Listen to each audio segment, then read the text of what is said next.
Hi guys! Welcome back to my YouTube channel. So, itong video na to guys, tuturo ko po sa inyo kung paano po i-hide yung YouTube subscriber count. Ito siya guys. Ayan, yung YouTube subscriber count guys, na pag na-search nila yung YouTube channel mo, makikita nila yung YouTube subscriber count mo. So, paano ba i-hide yun? Paano nga ba? So, ito yung video na to guys, tuturo ko po sa inyo kung paano. So, kung bago ka lang sa channel ko guys, mag-subscribe ka muna. Subscribe, hit the subscribe button sa baba. Ayan, para updated naman kayo sa mga YouTube tutorial ko at mga kalokohan sa buhay guys. So, bago ang lahat, syempre mag-e-intro muna ako. Let's go!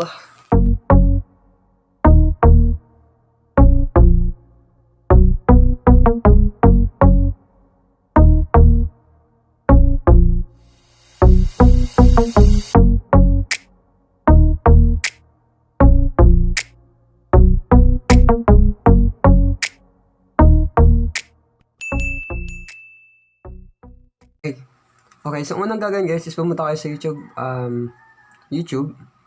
Yan. Tapos, isi-search niyo yung channel niyo guys. Diba, channel ko.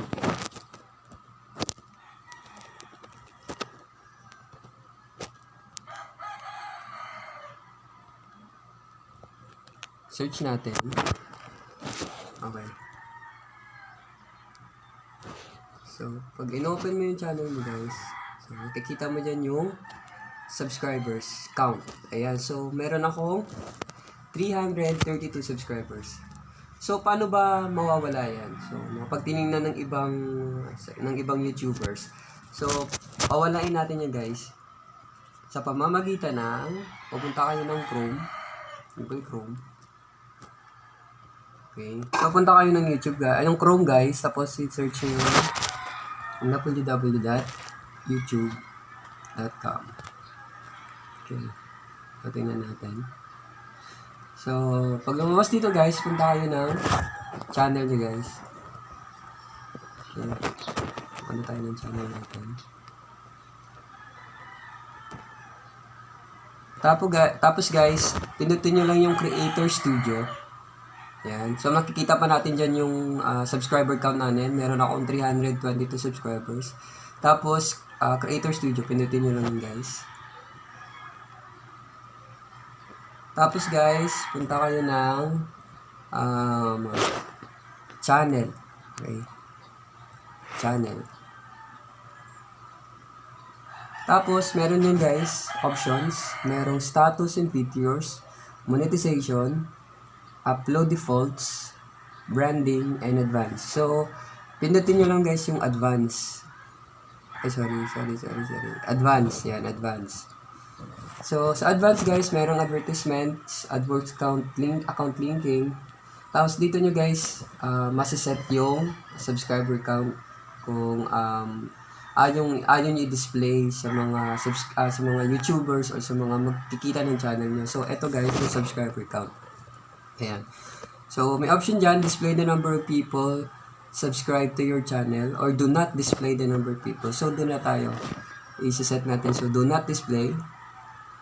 Tapos, kailangan lang guys, i-save. Ayan. So, i-save nyo lang siya. Ayan. Pag na-save na guys, punta tayo ng channel natin ulit. Tingnan natin kung na-save na. Ayun, so wala na ay, meron pa. So, punta tayo ng YouTube. Mismo YouTube guys. Okay. So, YouTube. Try natin kung ayun, wala na guys. So, search natin ulit yung channel natin. Sorry. Data. Okay. So, ayun. Wala na guys. Wala nang subscriber count. So, yun yung ginagawa natin guys. So, maraming salamat guys sa panonood ng videos ko. Sa mga baguhan sa YouTube channel ko, mag-subscribe guys para updated kayo sa mga YouTube tutorial na nalalaman ko at na-share ko sa inyo. Maraming salamat and please like, subscribe, and share my channel. Maraming salamat guys.